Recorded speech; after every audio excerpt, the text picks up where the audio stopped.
वाह, पुराना सोना कितना शुद्ध होता था ना दादी। सोना आज भी शुद्ध है, उस पर अगर हॉलमार्क अंकित है।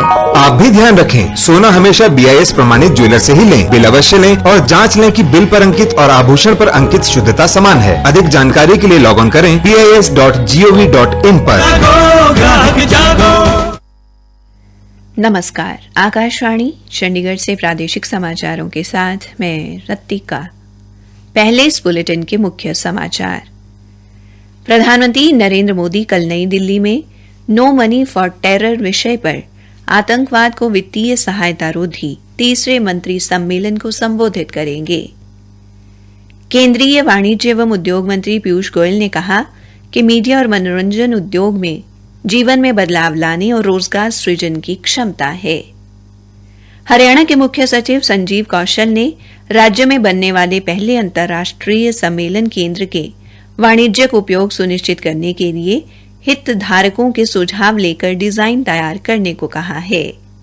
और अंतर्राष्ट्रीय गीता महोत्सव में खेल विभाग की तरफ से कल कुरुक्षेत्र में गीता मैराथन का आयोजन किया जाएगा। अब समाचार विस्तार से।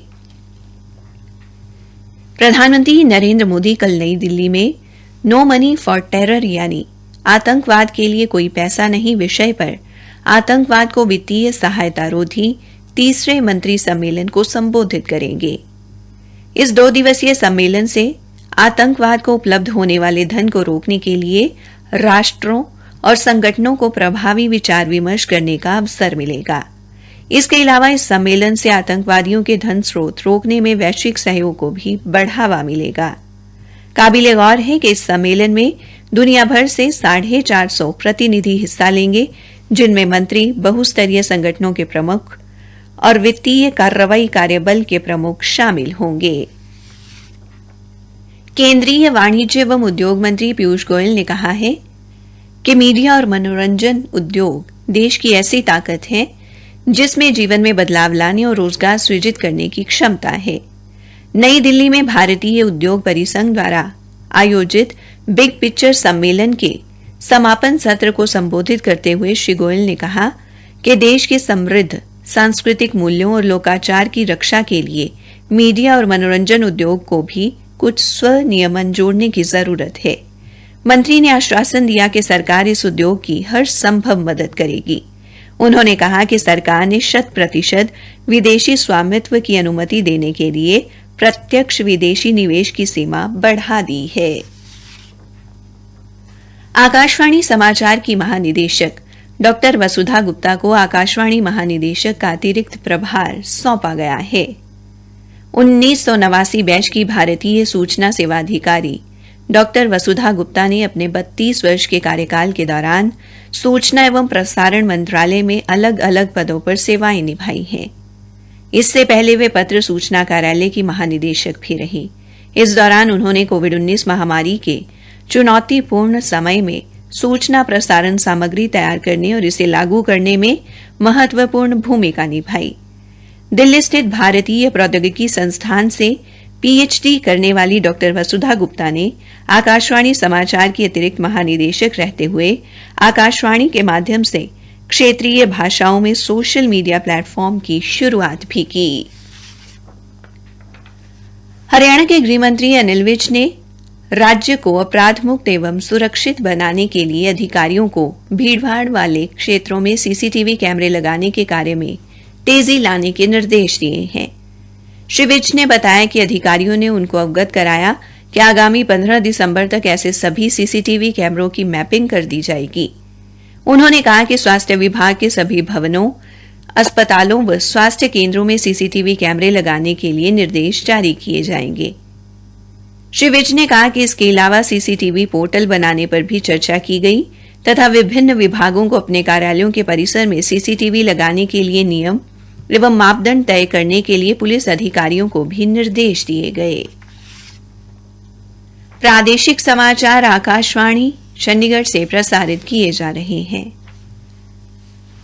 हरियाणा के मुख्य सचिव संजीव कौशल ने राज्य में बनने वाले पहले अंतर्राष्ट्रीय सम्मेलन केंद्र के वाणिज्यिक उपयोग सुनिश्चित करने के लिए अधिकारियों को केंद्र में बनाई जाने वाली सुविधाओं से संबंधित सभी हितधारकों के साथ बैठक करने और उनसे सुझाव लेकर व्यवस्थित ढंग से डिजाइन तैयार करने के निर्देश दिए हैं।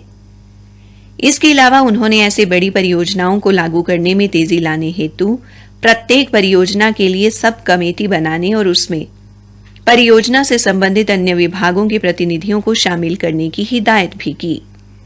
मुख्य सचिव आज चंडीगढ़ में 100 करोड़ रुपए से अधिक की परियोजनाओं की समीक्षा के लिए प्रशासनिक सचिवों की समिति की बैठक की अध्यक्षता कर रहे थे। बैठक में 6 विभागों की 47 परियोजनाओं पर चर्चा की गई। इन पर लगभग 43,000 करोड़ रुपए की लागत आएगी। श्री कौशल ने अधिकारियों को अन्य स्थानों पर बने अंतर्राष्ट्रीय सम्मेलन केंद्र का बारीकी से अध्ययन और उनकी व्यवहार्यता का मूल्यांकन करने के निर्देश दिए। उन्होंने फरीदाबाद के सेक्टर 78 में इस केंद्र के निर्माण में तेजी लाने के लिए अगले 15 दिनों में हितधारकों के साथ बैठक करने को भी कहा। हरियाणा सरकार ने सेवा का अधिकार अधिनियम 2014 के तहत शहरी स्थानीय निकाय विभाग की 8 और सेवाओं की निर्धारित समय सीमा अधिसूचित की है। हरियाणा के मुख्य सचिव संजीव कौशल ने कहा कि मूल नगरपालिका सीमा में भवन निर्माण योजनाओं की स्वीकृति, नगर नियोजन योजनाएं, सुधार न्यास योजनाएं, पुनर्वास योजनाएं, सभी भूखंड आकार और अन्य उपयोगों के लिए नियमित कॉलोनियों और अधिसूचित कॉलोनियों की स्वीकृति पूर्ण दस्तावेजों की प्राप्ति से 20 दिनों की समय सीमा के भीतर दी जाएगी। हरियाणा के मुख्यमंत्री मनोहर लाल ने मीडिया संयोजक रणदीप घणघस द्वारा लिखित चौधरी की चौपाल नामक पुस्तक का विमोचन किया। इस अवसर पर हरियाणा सार्वजनिक उपक्रम ब्यूरो के अध्यक्ष सुभाष बराला भी उपस्थित रहे। मुख्यमंत्री ने कहा कि लेखक रणदीप घणघस द्वारा लिखित ये पुस्तक वास्तव में एक संग्रहणीय पुस्तक है, क्योंकि इसमें हरियाणा के अलग राज्य के रूप में अस्तित्व में आने से लेकर यानी वर्ष 1966 से 1970 तक की विधानसभा की कार्यवाही निहित है। लेखक रणदीप के प्रयासों की सराहना करते हुए उन्होंने कहा कि इस पुस्तक से पाठकों को तत्कालीन विधानसभा के सदस्यों की बहस एवं कार्यशाली का पता चलेगा कि वे राज्य के नवनिर्माण में किस प्रकार से गंभीर थे। मुख्यमंत्री ने कहा कि चौधरी की चौपाल पुस्तक को पढ़कर नए विधायकों को भी मार्गदर्शन मिलेगा। अंतर्राष्ट्रीय गीता महोत्सव में खेल विभाग की तरफ से कल कुरुक्षेत्र में गीता मैराथन का आयोजन किया जाएगा। पुरुषोत्तमपुरा बाग ब्रह्म सरोवर पर आजादी के अमृत महोत्सव के तहत ये मैराथन आयोजित की जाएगी। हमारी संवाददाता ने बताया कि इस मैराथन के विजेताओं को नकद पुरस्कार देकर सम्मानित किया जाएगा।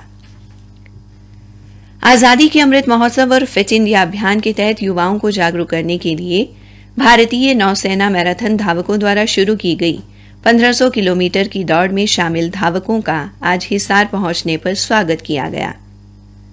नौसेना के लेफ्टिनेंट कमांडर देवदत्त शर्मा ने बताया कि नौसेना धावकों की 30 अक्टूबर को नई दिल्ली से शुरू हुई ये मैराथन दिल्ली, हरियाणा और चंडीगढ़ के विभिन्न 35 कस्बों से होती हुई 35 दिन में पूरी होगी।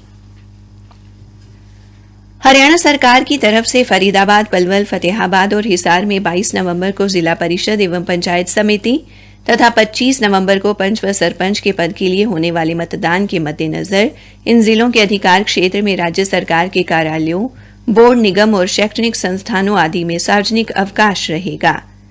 सरकारी प्रवक्ता ने बताया कि इन कार्यालयों में संस्थानों में कार्य करने वाले कर्मचारी अपने मताधिकार का उपयोग कर सकते हैं। इसी के साथ प्रादेशिक समाचार समाप्त हुए।